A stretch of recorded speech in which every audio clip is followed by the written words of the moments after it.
رأینہ، جب تمام عورتوں نے یوسف علیہ السلام کو دیکھا،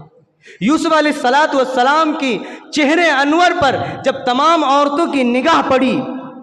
تو فرمایا وَقُلْنَا حَاشَ لِلَّهِ مَا هَذَا بَشَرًا،